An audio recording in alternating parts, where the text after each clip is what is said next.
Section 3, 3.1 Expansion of Ideas. Students, in the previous video, we had seen and learned what is expansion of ideas and how to write expansion of ideas, its templates for expansion of ideas. We had also seen key points for expansion of ideas. Today, we are going to see the actual examples of expansion of ideas and how to expand the ideas to the given proverbs, sayings, or quotations. Once again, I am telling you 5 steps on how to do expansion of idea or expansion of proverbs. See the steps how to do expansion of an idea or expansion of a proverb. Step first, understand the symbol of the words in the proverbs. Step 2, substitute the meaning in the idea or the proverb. Step 3, look for a story or anecdote or example or illustrations. Step 4, look for similar proverbs or ideas. And step 5th, sum up the paragraph. Students, now let's see the page number 99, the actual example of expansion of ideas. There is an example. Travel broadens the mind. See the page number 99 in your textbook. There is an example. There is an example of expansion of ideas. Travel broadens the mind. Means प्रवास मनाला व्यापक करते. तर या ठिकाणी हे आपल्याला एक एक्झाम्पल म्हणून दिलेलं आहे. तर ते कसं एक्सपांड करायचं यामधून आपण शिकणार आहोत. बघा, ट्रॅव्हल ब्रॉडन्स द माइंड. प्रवास मनाला व्यापक करते. म्हणजे प्रवास केल्यामुळे काय होऊ शकतं, त्याचे बेनिफिट्स काय आहेत हे आपल्याला या ठिकाणी सांगितलेलं आहे. तर या ठिकाणी आता फर्स्ट पॅरेग्राफ आहे, इंट्रोडक्शन. फर्स्ट आहे title, travel broadens the mind. त्यानंतर फर्स्ट पॅरेग्राफ आहे. First paragraph, introduction, impressive beginning. Traveling is the best form of education, as learning from the environment is more effective. If you live all your life in the same place, you are like the proverbial frog in a well. म्हणजेच प्रवास हा एज्युकेशनचा एक चांगला form आहे. Environment म्हणजे पर्यावरणामधून आपण खूप काही शिकू शकतो आणि पर्यावरणामधून शिकणं म्हणजेच ते आपल्यासाठी अतिशय इफेक्टिव्ह असं लर्निंग आहे. इफ यू लिव्ह, जर तुम्ही तुमच्या आयुष्यभर एकाच प्लेसमध्ये राहिलात तर तुम्ही कसे बनाल. You are like the proverbial frog in a well. जसा बेडूक एकाच विहिरीमध्ये राहतो तसं आपलं जीवन होऊन जाईल. You become narrow minded. तुमचं मन तुमचे जे माइंड आहे ते ब्रॉडन्स होणार नाही, व्यापक होणार नाही. You do not know what the world outside is truly like. हे जग कसं आहे, बाहेरून हे जग कसं आहे हे तुम्हाला कधीही समजणार नाही. There is no doubt that travelling broadens the mind and enlivens the spirit. म्हणजेच प्रवासामुळं मन खूप व्यापक होतं, यामध्ये कोणतेही डाऊट्सच नाही आहेत.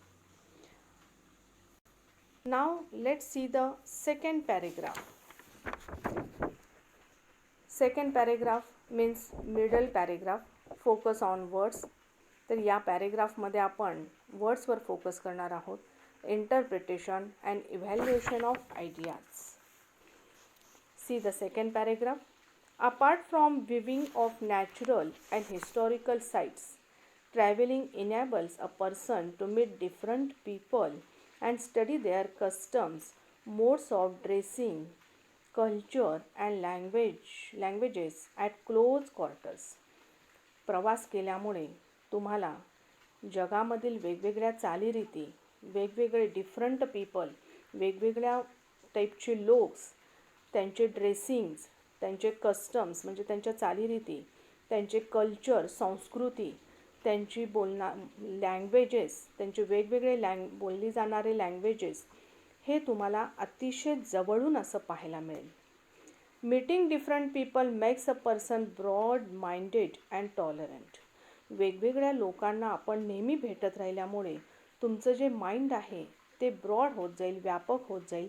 कारण प्रवासामुळं आपण खूप काही ॲडजस्टमेंट करायला शिकत असतो. Now let's see the third paragraph.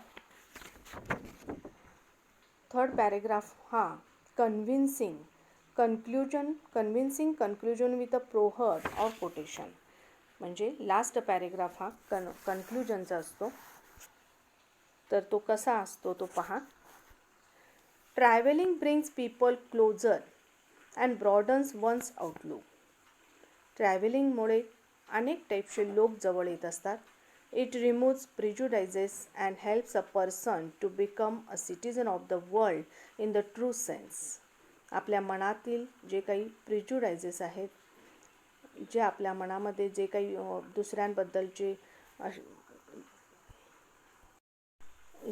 चुकीचे समज असतात ते आपल्या मनातून निघून जातात. Therefore never lose any opportunity to travel. आणि म्हणूनच आपण कधीही ट्रॅव्हलिंगची अपॉर्च्युनिटी लूज करायची नाही, घालवायची नाही. It will be an experience well worth the time and money spent on it. The world is a book. हे जग हे एक पुस्तक आहे. And he who stays at home reads only one page. आणि जो एकाच ठिकाणी राहतो तो फक्त आयुष्यातील एकच पेज वाचत असतो. आणि म्हणून आपण नेहमी प्रवास केला पाहिजे. तर या प्रोहर्बमधून आपल्याला ट्रॅव्हल ब्रॉडन्स द माइंड म्हणजे या आयडियामधून, या कोटेशन्समधून आपल्याला एक आयडिया या ठिकाणी दिलेली आहे, एक्सपांड केलेली आहे. तर यामध्ये काही डिस्कोर्स मार्कर्ससुद्धा वापरलेले आहेत. पहा, काल मी तुम्हाला सांगितलं की जेव्हा असे आपण आयडियाज एक्सपांड करत असतो त्यावेळेस डिस्कोर्स मार्कर्सचा वापर करणं खूप गरजेचं असतं. तर या पॅसेजमध्ये सुद्धा काही शब्द डिस्कोर्स मार्कर्स, वर्ड्स, काही अँड किंवा यामध्ये जे काही देअरफोर असे काही शब्द यूज केलेले आहेत आणि त्यालाच डिस्कोर्स मार्कर्स म्हटलं जातं. Let's see the page number 100. बघा, पेज नंबर 100वर ब्रेनस्टॉर्मिंग ॲक्टिव्हिटीज आहेत. ॲक्टिव्हिटी A1मध्ये या ठिकाणी काही प्रोहर्ब्स दिलेले आहेत. Expand the idea inherent in the following proverbs. तर यामधील फर्स्ट आहे a bad workman blames his tools. Second आहे one should eat to live, not live to eat, Franklin. Number 3, if winter comes can spring be far behind, Shelley. Number 4, beauty is truth, truth is beauty, John Keats. Number 5, fools rush in where angels fear to tread, Alexander Pope. तर असे काही प्रोहर्ब्स या ठिकाणी दिलेले आहेत. यातले काही examples आपण आणखीन एक एक्झाम्पल आपण पाहणार आहोत. बघा, एक्झाममध्ये क्वेश्चन कसा असेल. Question, expand the idea inherent in the following proverbs. It has 4 marks. 4 मार्क्ससाठी हा एक्झाम्पल असेल. तर या ठिकाणी 2 एक्झाम्पल्स दिलेले आहेत. फर्स्ट आहे a bad workman blames his tools आणि सेकंड आहे one should eat to live, not live to eat, Franklin. A1 आहे a bad workman blames his tools. एक वाईट कामगार आपल्या साधनांना दोषी ठरवतो. म्हणजे तो काम व्यवस्थित करत नाही, परंतु त्याच्याकडे जे काही टूल्स आहेत, इन्स्ट्रुमेंट्स आहेत तेच व्यवस्थित नाहीत असं तो सांगतोय. तर याच्यावरून कसं ही प्रोहब एक्सपांड केलेली आहे ते तुम्ही या ठिकाणी दिलेलं आहे ते वाचा. आपण पुढचं एक्झाम्पल एक घेऊयात. One should eat to live, not live to eat. म्हणजे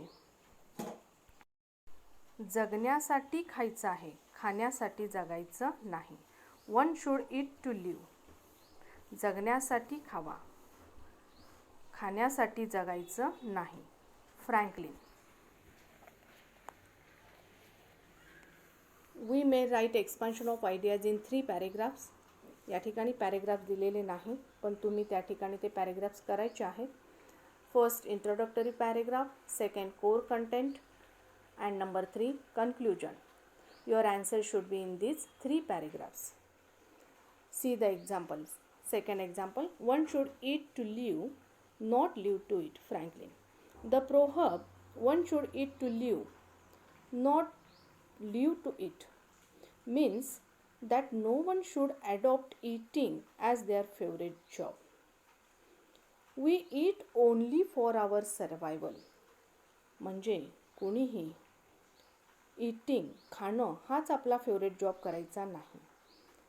we eat only for our survival. आपण फक्त जगण्यासाठी खायचं आहे. The only purpose to eat is to maintain our health and strength. खाण्याचा एक पर्पज असला पाहिजे. कोणता purpose? To maintain our health and strength. आपलं आरोग्य आणि स्ट्रेंथ आपल्याला असावी म्हणून आपण खायचं आहे. The proverb discourages the activity of over eating. म्हणजे जर आपण एक्स्ट्रा खात राहिलो तर आपले ॲक्टिव्हिटी ओव्हर इटिंगमुळं आपल्या ॲक्टिव्हिटी ह्या डिस्करेजेस होतील. Even if we overeat there are many diseases that we will have to suffer. जर आपण एक्स्ट्रा खात राहिलो, ओव्हर इटिंग केलं तर त्या ठिकाणी आपल्याला खूप डिसीजेसना फेस करावं लागेल. ओबेसिटी, लठ्ठपणा and many other cholesterol disorders in our body will occur due to overeating and eating of unhealthy food. तर लठ्ठपणा वाढत जाईल ओव्हर इटिंगमुळे, कोलेस्ट्रॉल आपल्याकडे वाढेल आणि म्हणून आपण आपलं खाणं हे मेंटेन केलं पाहिजे. If we eat as per the requirement of our body, it will definitely become healthy. जेवढं बॉडीला लागतं तेवढंच जर आपण बॉडीला दिलं तर निश्चितच आपण हेल्दी राहू. Excessive eating increases weight. जास्त खाणं आपलं वेट वाढवतो, वजन वाढवतो. It also creates problems in our stomach. आपल्या पोटामध्ये सुद्धा काही प्रॉब्लेम्स तो क्रिएट करू शकतो. Many physical disorders are caused due to the extra eating of food. बरेचसे आजार हे एक्स्ट्रा ईटिंग ऑफ फूड म्हणजे बरेचसे आजार हे एक्स्ट्रा ईटिंगमुळेच होत असतात. We should only that quantity of food which fulfils the requirements of our body. आणि म्हणूनच आपण आपलं खाणं, आपलं जे फूड आहे ते क्वांटिटीमध्येच आणि जेवढं बॉडीला रिक्वायर आहे तेवढंच आपण खाल्लं पाहिजे. So we should remember this. One should eat to live, not live to eat. आणि म्हणूनच आपण हे कायम लक्षात ठेवलं पाहिजे. One should eat to live, not live to eat. This is very important proverb. One should eat to live, not live to eat. We must remember these proverbs. Students, in this video, we have seen 2 examples of expansion of ideas. First, travel broadens the mind, and second, one should eat to live, not live to eat. Students, I think you have understood the expansion of ideas, how to write and how to expand the ideas through these examples. Read the given topics.